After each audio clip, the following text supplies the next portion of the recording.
All right, what we're working with today is parallel lines and angles. The first thing you need to remember is what it means to be parallel. And you know things are parallel because they never intersect, and they have the little triangles or diamonds or arrows on them. And so when we were dealing with lines the other day, we learned about different angle pairs. So we need to review that so that way we can work on the lesson today. So alternate interior, remember, are angles that are inside and on alternate sides. So angle 4 and angle 6 would be an alternate interior. And you need to write the word and in between them. You cannot put commas because then it just looks like you're listing angles. You don't know that they're pairs. The other alternate interior angles are going to be 5 and angle 3 because those are inside here, inside the angles. Alternate exterior would be angle 1 and angle 7 because again they alternate from this line, and that line is called the transversal. And then we also have 8, which goes with 2. Consecutive interior, they have to be interior, but this time they're on the same line, same side of the line. So angle 3 is consecutive with angle 6. And then angle 4 is consecutive with angle 5. The last one is corresponding, and this is the one that we have the most of. And this is when things are in the same spot. And so 1 is to the left and above, and 5 is to the left and above. So my corresponding angles would be 1 and 5.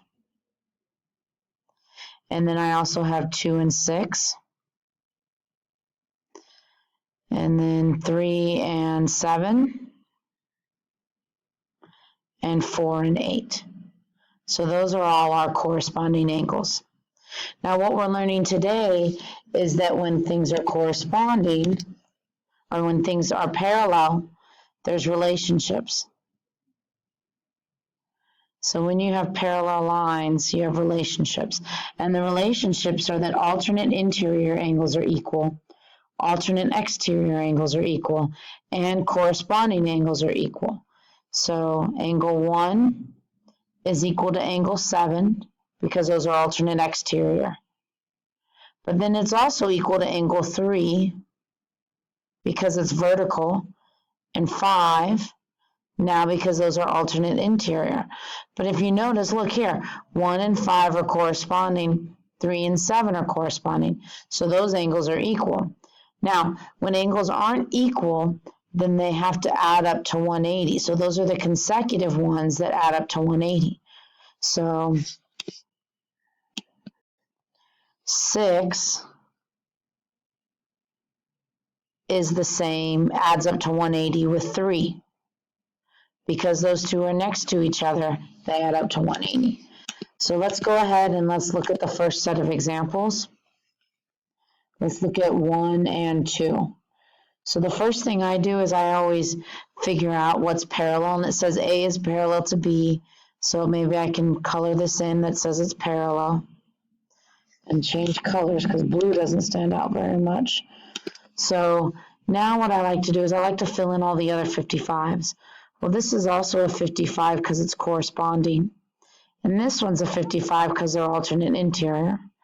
And this is a 55 because those are vertical, or you can consider those alternate exterior. Well, when things aren't equal, then they add up to 180. So I subtract 155 and I get 125. So I'm going to change colors. And so all the other angles are 125.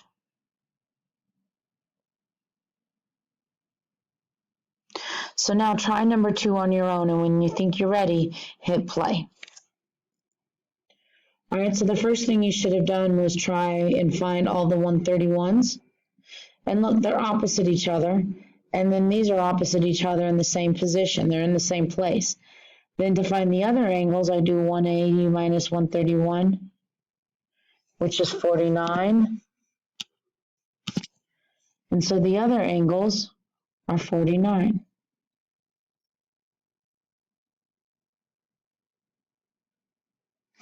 All right, when you look at number 3 is a little tricky because it has 2 sets of lines. I'm going to go ahead and draw my arrows on which ones are parallel. And remember, it said A and B is parallel. So A is parallel to B. Now the hint is you circle the line that is not parallel. So that means I'm going to circle this transversal up here. So I'm going to circle this one. And I'm actually going to take a different color because that's going to be confusing. So I'm going to circle this one here on the top.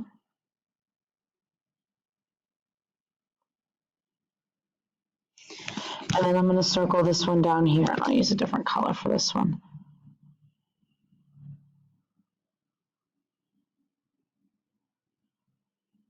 Now, everything in the green one goes with 124. So everything in the green circle goes with 124. So this is 124, this is 124, and this one's 124 because they're in the green circle. Now everything in the red circle goes with 78. So 78, 78, 78. But without drawing those circles, it can be hard to know what goes with what. So I really suggest you take the time to draw that circle. It doesn't take that much time, but it's going to make a huge difference. All right, then to find out what's left, I do 180 minus 124. So the rest of the angles up top are 56. And on the bottom, I do 180 minus 78, and I get 102. So the four angles down here are 102. But again, circle the transversal. That's the line that's not parallel. All right, last two examples. Now what I have is I have to look and see how these are related. How is this angle related to this angle here? Well, those are alternate exterior. And alternate exterior angles are equal, so I can set these equal to each other. What some people do is they write the 87 everywhere that it will go. And if you notice, 87's in the same place as 2x minus 5. Well, if they're in the same place, that means they have to be equal. So that way, you can see it another way why you set them equal to each other. So I'm going to add 5 to both sides, and I get 2x is 92. Divide by 2, so x is 46.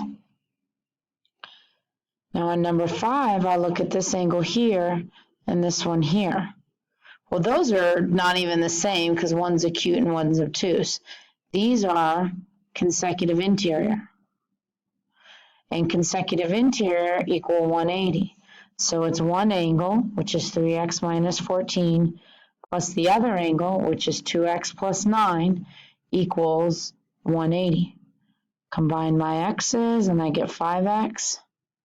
Negative 14 and a positive 9 is a negative 5. Add 5 to both sides.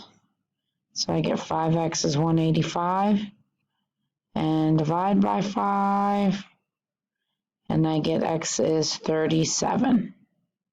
It's an ugly 7. There we go. That makes it look a little nicer. Okay, so you really have to understand your angle pairs up here, because if you know what your angle pair is, you know whether they're equal or they add up to 180. And when you're doing ones with 2, remember to draw the circle. It'll help you recognize what is what.